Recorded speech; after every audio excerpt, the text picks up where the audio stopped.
10%입니다. 오늘은 제가 장을 마치고 워낙 이제 그동안 좀 강조드렸던 시향대로 잘 끌고 왔어요. 종합주가지수하고 코스닥 지수는 2100선, 700선에 다다르는 21선, 20일 이동평균선이라고 이야기를 하죠.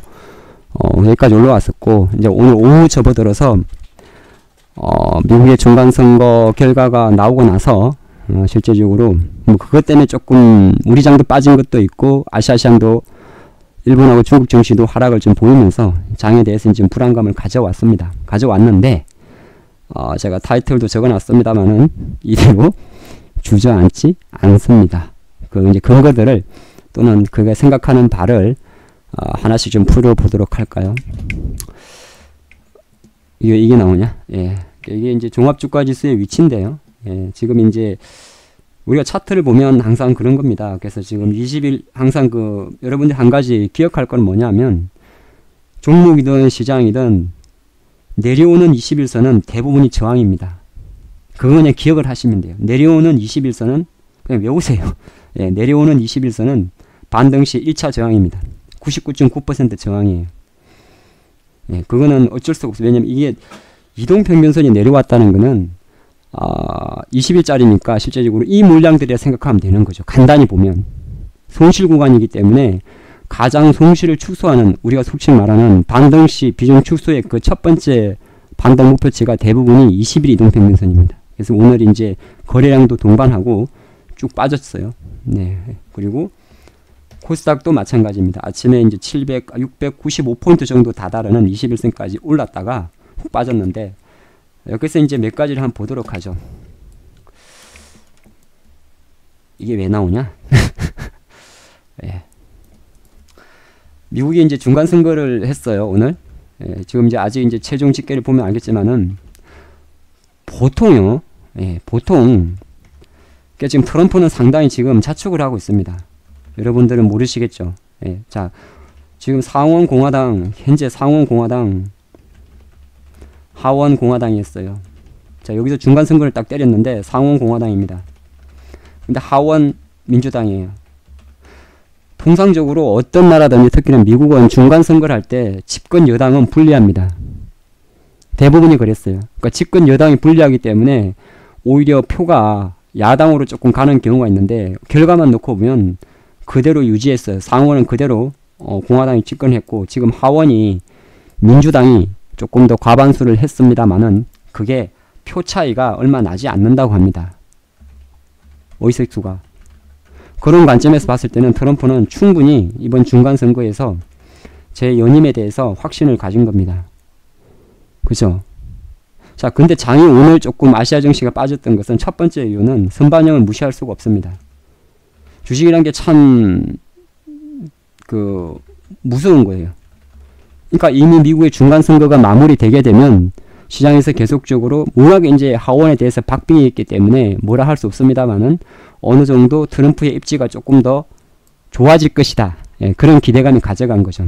그리고 이제 또 조금 아시아나 중국 증시가 조금 빠진 이유는 그래도 민주당이 됐기 때문에 민주당이 과석이기 때문에 트럼프가 지향하는 인프라 투자라든지 세제 계획에 대해서 어느 정도 제동이 걸릴 수 있지 않을까.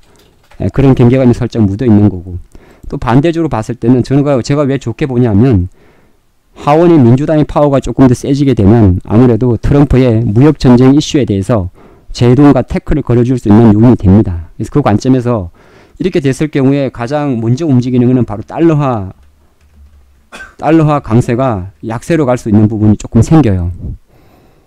예, 트럼프는 달러 강세를 지향하는데 여기에 민주당이 태클을 걸어버리기 때문에 달러 강세가 약간 약세로 갈 수가 있습니다. 그렇게 되게 되면 쉽게 말해서 올해 상반기 동안에 미국으로 자금이 싹 가져갔던 것을 제동을 걸 수가 있고요. 우리나라 원화 같은 경우는 약간 강세를 유지할 수가 있습니다. 원화 강세를 유지하게 되면 아무래도 우리가 보통 이야기하는 외국인 수급에서는 우호적인 그림이 되죠. 근데 이게 급변한 변화를 보이진 않아요. 제가 여기 이제 미국의 우리가 달러의 흐름을 보는 게 있습니다. 앞쉽게도 이 HTS에는 그게 안 나와요. 그래서 제가 달러의 힘을 보여주는 달러 인덱스 DXY를 보면요. 예. 물론 이제 지금 달러는 최근에 계속 강합니다. 이게 96.06이니까 달러가 이 수치가 높아지는 건 뭐냐면 DXY라고 해서 달러의 상대적 강도를 나타내는데 이 지수가 높아진다는 것은 달러가 강하고 다른 통화가 약하다는 겁니다. 근데 최근에 이제 달러가 97까지 갔다가 조금 내려오고 있었어요. 근데 이제 여기서 지금 만약에 민주당이 조금 과석이 된다고 하면 달러가 약세로 내려가야 됩니다. 96을 깨고 내려가야 되는데 많이 안 내려가는 거는 왜 그러냐면 금리 발표가 있기 때문이죠. 예, 그래서 이제 지금 실제적으로 이 부분은 이게 정상인데 이거는 조금 제동을 할 겁니다. 뭐가? 미국의 금리라는 이슈가. 실제적으로 지금 미국은 10년 국채금리 흐름을 보면 상당히 좋아요. 이 말은 뭐냐면 이게 달러 강세 요인입니다. 실제적으로 뭐라고 이야기할까요? 민주당이 어느 정도 과반석을 차지하면서 달러 약세 요인으로 갈 수 있지 않을까 하는 그거 자체에 대한 기대감은 사실은 미국의 국채금리의 상승, 즉 결정적으로 미국 금리 상승 자체가 희석시켜버립니다. 그래서 크게 민주당이 됐다고 해서 갑자기 달러가 확 약세로 가지는 않아요. 지금 현재는 이제 바톤 터치는 시장의 힘은 어디로 이제 이동을 하냐면 선거는 끝나버렸기 때문에 시장의 힘은 결정적으로 미국 금리로 넘어갑니다. 미국 금리로 넘어가서 그게 지금 현재 뭐 예를 들어서 이 달러 강세를 이끄는 거죠. 달러 강세를 이끌고 국채금리 상승을 이끌 겁니다. 물론 이렇게 되게 되면 정시에는 별로 좋을 거 하나도 없어요. 근데 이게 자체가 너무 계속적으로 지금까지 묻어왔던 이슈이기 때문에 저는 뭐 그렇게 이게 자체가 뭐 다시 장을 우리가 이야기한 대로 10월 초순처럼 변동성을 가져갈 것 같지는 않습니다. 자, 이제 여러 가지 조금 오늘 변화들을 좀 보죠. 그래서 지수는 오늘 물론 이제 이렇게 밀렸습니다만은 여기서 밑에 우리가 보통 이야기할 때 지지할 수 있는 선은 있어요. 코스닥 690선이 어떤 자리냐면 여기서 하락한 폭에 딱 30% 되돌림입니다. 690선이 30% 되돌림이고 여기서 그럼 만약에 밀린다면 어디까지 밀리면 되냐면 여기서 이제 강력한 바람이 들어왔죠. 이 종목도 마찬가지예요. 그러니까 어떤 주식이 급락을 하다가 5일선에 올려놨습니다. 매수 신호죠. 자, 그 매수 신호를 가지고 상당히 강한 양봉이 나왔습니다. 이 양봉은 되게 중요한 거예요. 이 4개의 캔들을 장악해버리죠. 그리고 나서 이것까지 장악하면 694까지 장악하면 되게 좋은데 안타깝게도 장악을 못했어요. 오늘. 그래서 아직까지 이 악성 매물은 있기 때문에 약간의 하방이면 있을 수 있어도 말씀드린 대로 요 시가 코스피 한 665선을 지지할 수 있는 확률을 되게 높게 보고 있습니다. 높게 한다면 다시 두 번째 21선을 돌파하는 시점에서는 상당히 강한 반등이 나올 겁니다. 그렇게 보시면 되고요. 코스피도 마찬가지입니다. 코스피가 여기에서 상당히 강력한 신호가 나왔기 때문에 요 가격대를 계산하면 대략 2045에서 또 요 갭이 있으니까 2065 구간에는 언제든지 저가 매수가 들어올 수 있는 구간이에요. 설령 오늘 61선에서 빠졌다 하더라도 2045, 2065 구간에서는 저가 매수가 잡아줄 겁니다. 그래도 그런 것이 어차피 지금 삼성전자나 하이닉스가 장의 그 장악력이 조금 나쁘지가 않아요. 그래서 장은 이렇게 보면 오후에 2시에 훅 빠졌습니다. 물론 이제 코스닥이 많이 빠지고 한 거는 심리적으로 뭐 경협주도 좀 많고, 물론 경협주는 코스피에 많긴 많습니다만은 뭐 제약바이오주가 빠진 것도 있는데, 뭐 경협주는 어차피 지금 별개의 문제니까 제가 굳이 언급을 하지 않겠는데, 실제로 그 외국인들의 매매를 보면 오늘 장이 그렇게 조금 해도 많이 판 게 아니에요.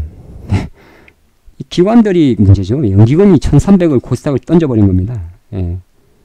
투신도 팔고. 그러니까 코스닥을 연기관이 팔아서 빠진 거지 뭐 외국인이 많이 팔아서 빠진 건 아닙니다. 그리고 코스피 같은 경우도 보면 실제적으로 오늘 상당히 큰 금액이 투신이나 연기금이 베팅을 하고 있어요. 이것 자체는 실제적으로 수급에서 크게 나빴던 게 아닙니다. 그래서 외국인은 오늘 장을 놓고 봐더라도 오히려 삼성전자 하이닉스에 대해서는 집중적인 매수를 해주고 있고요. 대신 이제 외국인이 매도로 잡힌 거는 뭐 여러분 아시겠습니다만은 화학주 셀트리온이나 LG화학이나 LG이노텍이 빠진 거죠. 장을 잡아줄 수 있는 삼성전자 하이닉스에 대해서는 외국인 매수가 들어온다는 겁니다. 코스닥 같은 경우는 조금 뭐 다르게 봐야 되기 때문에 굳이 수급을 볼 필요는 없을 것 같긴 해요. 그래서 제가 조금 정리해드리면 오늘 뭐 중국, 일본 다 빠졌습니다. 그러니까 이게 이제 선거 결과가 나오고 나서 어느 하락을 했는데 미국 증시 기준으로는 오늘 어떻게 보면 이 중간선거의 결과 자체가 제가 판단할 때는 혹시나 내린다고 해도 상당히 얕을 겁니다. 그 다음에 오른다 그러면 상당히 많이 오를 수도 있는 장이에요. 예, 차트는 그렇게 생겼다는 겁니다. 왜냐하면 오른다 그러면 이거를 지금 보이는 25,800선을 먹어버리기 때문에 상당히 강한 장대봉이 나오고요. 내린다 그러면 아까 말씀드린 마찬가지 얘도 여기에 상당히 강한 방어선이 있습니다. 그렇기 때문에 이런 식으로 꼬리를 붙여버릴 거예요. 그래서 그런 상태에서 이제 미국이 만약에 내일이 이제 오늘 밤에 미국이 오히려 이제 조정을 보였다. 그러면 이제 우리 장은 아까 말씀드린 대로 아까 약간 이제 밑에 지지선에서 2차 이제 재반격을 준비할 수가 있고요. 반대로 미국 증시가 여기서 만약 올라버립니다. 예를 들어서 올라버렸어요. 뭐 나스닥은 조금 두텁긴 합니다만 오르면 많이 오를 거예요. 올라버리게 되면 이거 한 방에 돌려버립니다. 그건 이제 잘 모르시죠. 한번 저항을 받은 구간을 다시 돌파하게 되면 그때는 저항의 힘보다는 지지의 힘이 상당히 강해요. 무슨 말이냐면 코스피가 오늘은 비록 2100포인트에서 밀렸지만은 내일 다시 2100포인트 시작하게 되면은 그때는 쉽게 올라갑니다. 올라갈 경우를 말한 거고, 반대로 내려왔을 때 이제는 어느 정도 여기서 이제 양봉이 만들어지는 게 중요하게 됩니다. 음봉이 만들어지면 하락세가 조금 두터운 거예요. 대신 빠진 때 빠진다 하더라도 양봉이 만들어지게 되면 이거는 반격의 에너지입니다.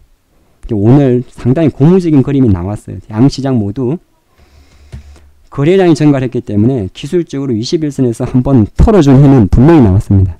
분명히 나왔는데 여기서 제가 드리는 메시지는 뭐냐면 조정시 양봉에는 매수입니다. 차트 5일선을 이탈한다도. 그리고 다시 동일한 선을 돌파하게 될 때는 시장은 생각보다 상당히 강한 커버가 나올 수 있습니다. 그래서 시장은 이대로 주저앉지 않습니다. 기운 냅시다.